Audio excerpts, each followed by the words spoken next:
Hello friends. Shashi Agarwal economics तथा law classes के अंदर में आप सबका अभिनंदन करती हूँ।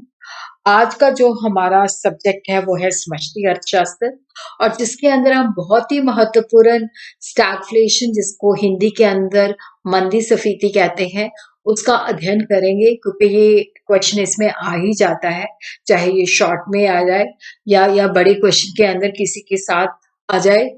तो अगर आपको मेरा ये प्रयास सही लगता है तो इस वीडियो को लाइक कीजिएगा, शेयर कीजिएगा, और मेरे चैनल शशि अग्रवाल इकोनॉमिक्स तथा लॉ क्लासेस को सब्सक्राइब कीजिएगा। तो ये मेरी ऐप है, एडुसम ऐप है, जिसको आप गूगल प्ले स्टोर से डाउनलोड कर सकते हो। ये जो ऐप है, commerce, economics and management students को काफी सारा फ्री स्टडी मटेरियल और काफी सारे फ्री मॉक टेस्ट प्रोवाइड करती है। उसी तरह काफी सारे स्ट्रक्चर्ड कोर्सेज, समष्टि अर्थशास्त्र, व्यष्टि अर्थशास्त्र भी यहाँ पे अवेलेबल है।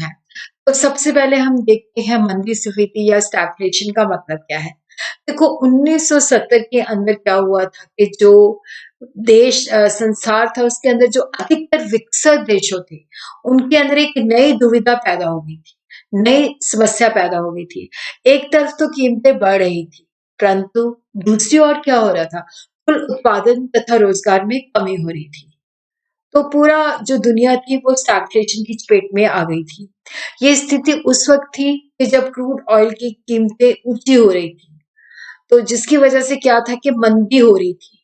और मंदी को निपटने के लिए जो सेंट्रल बैंक्स मॉनेटरी पॉलिसी बनाती थी, जो लोगों को राहत पैकेज दिए जाते थे, उससे क्या होता था, मजदूरी और महंगाई में तेजी से उछाल आ जाता था कि एक तरफ तो कीमतें बढ़ती थी, लेकिन कुल उत्पादन तथा रोजगार में कमी आ जाती थी। देखो, ये जो स्टैग्फ्लेशन है, जिसको हम मंदी स्फीति कहते हैं, इसके अंदर क्या होता है कि दो चीजें ऐसी हैं जो विरोधाभास है, विरोधी बातें पाई जाती हैं। जैसे एक तरफ तो कीमतें बढ़ रही हैं और दूसरी तरफ क्या हो रहा है, मंदी भी बढ़ रही है, बेरोजगारी भी पाई जाती है। तो मंदी और बेरोजगारी साथ साथ पाई जा रही है, और मुद्रास्फीति भी। तो ये एक विरोधाभास है। एक तरफ तो कीमतें बढ़ रही हैं, मुद्रास्फीति की स्थिति है, और दूसरी तरफ उत्पादन तथा रोजगार में कमी होने की स्थिति है। तो इस नई स्थिति को हम मंदी स्फीति या स्टैग्फ्लेशन कहते हैं। तो स्टैग्फ्लेशन दो शब्दों से बना है, मंदी तथा स्फीति। देखो, यहाँ पे स्टैग्फ्लेशन का ये अर्थ होता है कि अर्थव्यवस्था में जो मतलब अर्थव्यवस्था के अंदर तरक्की नहीं हो रही, जहां पे है अर्थव्यवस्था वहीं रुकी हुई है। तो स्टैग्फ्लेशन को हम कह देते हैं गतिहीन अर्थव्यवस्था, जिसके अंदर कोई तरक्की नहीं हो रही, कोई मूवमेंट नहीं हो रही।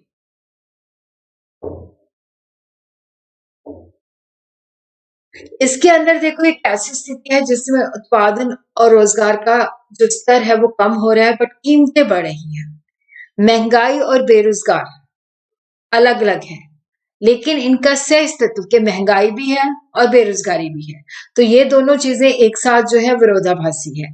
हेबरलर ने स्टैग्फ्लेशन को डिफाइन किया है कि ये एक ऐसी स्थिति है जिसमें कीमतों में वृद्धि तथा बेरोजगारी दोनों का सह अस्तित्व है, कि एक तरफ कीमतें भी बढ़ रही है, दूसरी तरफ क्या है कि बेरोजगारी भी बढ़ रही है।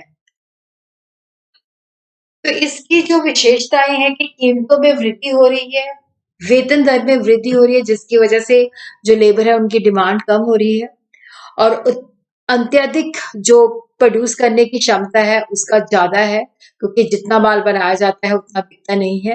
उत्पादन के स्तर में कमी आ रही है, और लोग काम करना चाहते हैं बट उनको काम नहीं मिलता, तो अनैच्छिक बेरोजगारी पाई जाती है। देखो, इसके जो कारण है, एक तो धन की पूर्ति में वृद्धि हो रही है, जिससे मांग बढ़ रही है। ट्रेड यूनियन के जिसमें कीमतें बढ़ रही हैं। ट्रेड यूनियन के दबाव में वेतन दर में वृद्धि होती है, और जिसकी वजह से जो मजदूर होते हैं उनकी डिमांड कम हो जाती है। सरकारी नीति के कारण कृषि मूल्यों में लगातार वृद्धि होती है, और जो सरकार जो कीमतें निर्धारित करती है, जिसको हम प्रशासित कीमतें कहते हैं, उनमें भी वृद्धि होती है। और जो मुद्रास्फीति पर निर्देशित राजकोषीय और मौद्रिक नीति अपनाई जाती है, जिसकी वजह से मांग में कमी होती है।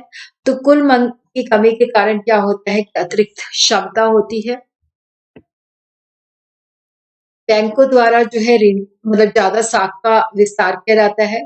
अमीर देशों के साथ जो हमारे जो दूसरे देश होते हैं, उनके साथ जो हमारा एक्सटर्नल ट्रेड होता है, ब्राह्मी व्यापार होता है, उसमें कटौती हो जाती है।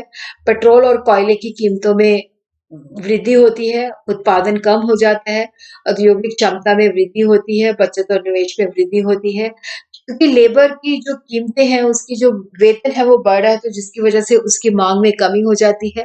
तो जिसके कारण जो है बेरोजगारी पैदा होती है। उसी तरह हम देखते हैं कि बैंकों के द्वारा जो है साख का विस्तार किया जाता है। ये मैं पहले ही आपको बता चुकी हूँ। अब हम देखते हैं इसके सॉल्यूशंस क्या हैं। तो ऐसी स्थिति से निपटने के लिए क्या इसके उपाय हैं? देखो, एक उचित जो है मौद्रिक नीति अपनानी चाहिए, आय नीति अपनानी चाहिए।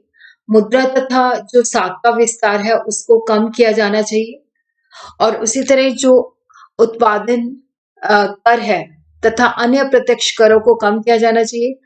लोगों को इनकरेज करना चाहिए कि वो ज़्यादा से ज़्यादा उपभोग करें। रोज़गार बढ़ाने के लिए रोज़गार प्रेरक उद्योगों को अधिक प्रोत्साहन दिया जाना चाहिए, तभी हम इस से निकल सकते हैं। उसी तरह जो फिस्कल पॉलिसी है, मॉनेटरी पॉलिसी है, उनको एक दूसरे के साथ कोऑर्डिनेट करना चाहिए ताकि इस समस्या से निकला जा सके।